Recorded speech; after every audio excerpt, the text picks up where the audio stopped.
Turma, tudo bem? Como é que vocês estão? Então, finalmente estou conseguindo gravar o vídeo que eu tinha prometido para vocês, mas tive problemas com a minha internet, então nem adiantava eu gravar porque eu não ia conseguir baixar lá no YouTube. Mas agora, finalmente, eu já resolvi o problema e tô aqui para gravar mais uma aula para vocês, para dar continuidade na matéria que a gente estava estudando, tá? Então esse vídeo vai ser sobre romantismo no Brasil, terceira geração, que também é chamada de geração condoreira, tá? E eu ativei aqui a forma vídeo só para dar um tchauzinho para vocês, dar um oi, tá? Espero que esteja tudo bem com vocês. Mas eu vou retirar aqui o meu rostinho, tá? E vou ficar só com a minha voz, tá bom? Então, vamos prestar atenção agora nas próximas informações da aula, tá, galera? Então é isso, gente. A gente já estava falando sobre o romantismo, eu falei sobre a primeira e a segunda geração com vocês, né? O nosso último exercício, inclusive, foi sobre isso, para vocês falarem sobre as características, né? Que basicamente a primeira geração tem como característica a figura do índio, né? É chamada também de geração indianista, né? Que vem com aquela coisa de querer mostrar o Brasil de fato, né? Mas ainda com características de estrutura do romantismo. E a segunda geração é para falar sobre a questão do sentimentalismo, né? Uma geração que é chamada também de mal do século e tem aquela questão do sentimentalismo exacerbado, né? Do pessimismo, tá? Só para dar uma retomada no que já foi falado, no que vocês já têm aí de matéria. Então agora a gente chega na terceira geração, que é chamada também de geração condoreira. E por que esse nome, geração condoreira? Por que essa palavra, né? Condoreira. Condoreira que vem do animal condor, tá? E esse animal condor, ele traz uma ideia, né? Ele tem, assim, um sentido. A figura dele é relacionada com a ideia de liberdade. E essa geração vem com essa ideia, né, muito fortemente, né? A ideia de liberdade. Vamos ver o porquê. Vamos ver as características, então, da geração do romantismo no Brasil. Tá bem? Vamos lá. Bom, então, falando sobre as principais características da terceira geração do romantismo, nós temos aí como características, tá? A poesia combativa, tá? Então, uma das principais características que vem para essa geração é a questão dos escravos, tá? Então, essa geração ela vai denunciar o movimento de escravidão que existia no Brasil, tá? Então, ela denuncia as condições dos escravos, como está aqui. Outra questão é que ela vem trazendo ideias liberais, abolicionistas e republicanas. Então, nós estamos vivendo no Brasil, só para contextualizar historicamente, nós estamos vivendo no Brasil um momento em que se pede a abolição dos escravos e também existe um desejo que o Brasil deixe de ser, né, Brasil Império e vire Brasil República. Tá? Então, por isso traz ideias mais liberais e por isso é chamada de uma geração mais voltada para a liberdade, tá? Então, ele é uma geração que luta contra a monarquia, né? Porque deseja uma república, né? Então, luta contra a monarquia. Nós temos uma forte presença do sentimento de liberdade e igualdade, tá? Em relação às poesias, o poeta, ele expressa o seu sentimento de forma mais concreta, valorizando traços e características reais do ser amado.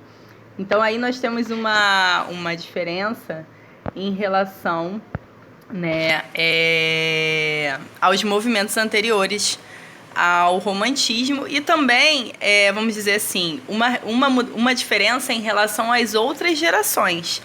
tá? Porque na terceira geração nós estamos nos aproximando, né, de uma transferência, de uma mudança de movimento literário. Tá, então nós estamos no fim do romantismo. Então, como nós estamos no fim de um movimento literário que se chama romantismo, existe essa mudança também em relação à estrutura do poema, tá? Em relação ao tema.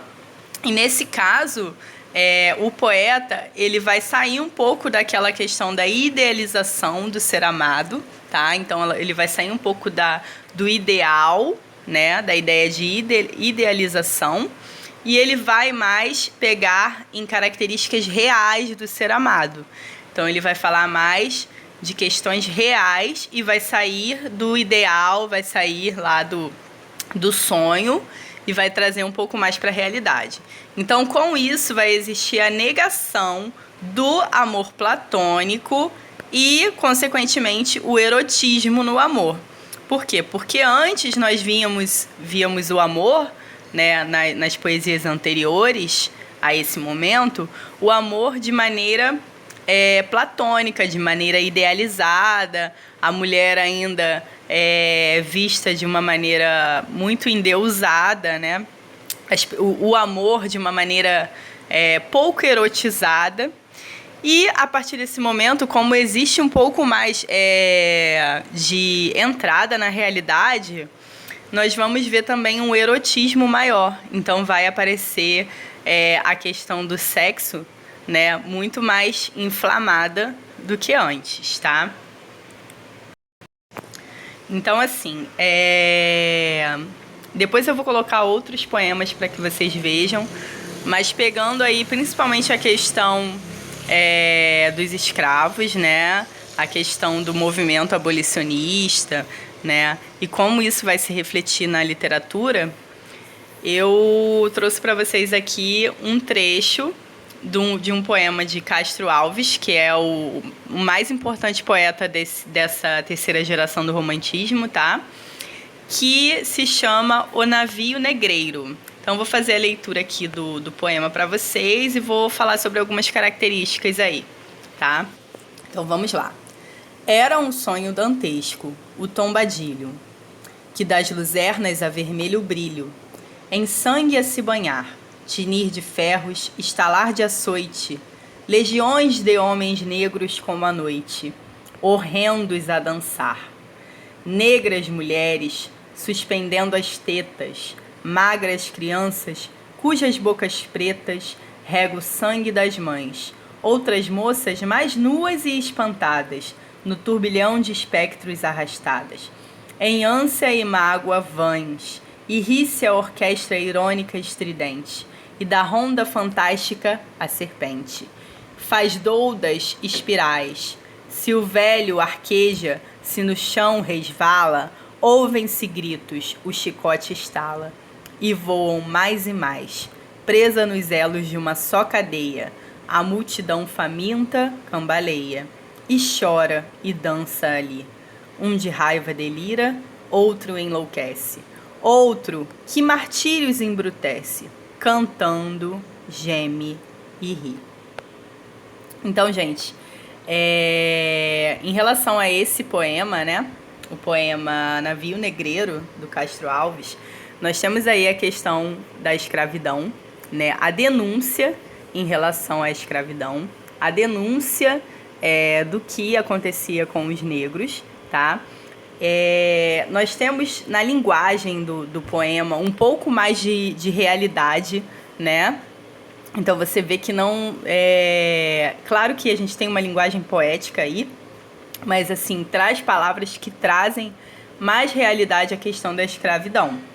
Então, a gente pode destacar, por exemplo, quando ele coloca a questão do sangue, né? Em sangue a se banhar, rega o sangue das mães, moças nuas e espantadas, né? Tudo isso é uma denúncia, né? E também traz mais realidade ao poema, né? Não é um poema que está idealizando, né, as negrinhas, não, é um poema que está falando sobre a condição em que aqueles escravos se encontravam, né? Então, fala, ri-se a orquestra irônica e estridente. Por que é uma orquestra irônica e estridente? Né? Irônica porque, ao mesmo tempo que os escravos estavam ali nas piores condições, né, humanas, eles também tinham os seus momentos de dançar, né? Eles também tinham os seus momentos de fuga daquele momento, daquela desumanidade, né? Porque todo ser humano é assim, né, gente? A gente às vezes está vivendo um momento muito ruim, mas nós temos os nossos momentos de fuga, né? De escapar daquela tristeza, de escapar daquele sofrimento que nós estamos vivendo. E é por isso que a orquestra é irônica, né? Porque tem música, mas também tem choro. Então depois ele fala, né, o eu lírico, né, vai falar sobre os gritos, né, o chicote. Então tudo aí remetendo a sons, né? Então quando ele fala de orquestra, né, ele fala também desses sons. Por que uma orquestra irônica, né? Porque são sons que não são sons para dançar, né? São sons para sofrer. Então, a multidão faminta cambaleia e chora e dança ali. Então, ele fala, né, da multidão, da quantidade de pessoas que existia naquele navio que trazia os negros para o Brasil, né? Então, no final desse fragmento, esse é um fragmento do poema, tá? Se vocês quiserem ler o poema inteiro, depois vocês podem procurar na internet. Então, no final, nós temos cantando, geme e ri. Então, trazendo também a contraposição aí do sofrimento, né? Que ao mesmo tempo que se sofria, também como seres humanos, né? Aquelas pessoas que estavam ali tentavam fugir também daquele sofrimento, de alguma maneira, né? Com as suas danças, com os seus rituais. E eu queria que vocês observassem isso. Esse poema, ele traz, assim, muita coisa interessante, né? Ele é um poema que marca a terceira geração do romantismo, que fala sobre essas condições desumanas que os escravos viviam, né? No navio negreiro. Mas, ao mesmo tempo, também demonstra a força do povo negro, né? Também. De resistência, de estar ali resistindo de alguma maneira. E eu queria que vocês refletissem sobre esse poema e que buscassem mais informações sobre a terceira geração do romantismo, a geração condoreira, tá? Eu não coloquei muitas informações para o vídeo não ficar muito grande, tá? Mas espero que tenha servido aí para o conhecimento de vocês. Tá bom? Então a gente se vê até a nossa próxima aula ou atividade. Um beijão e até mais!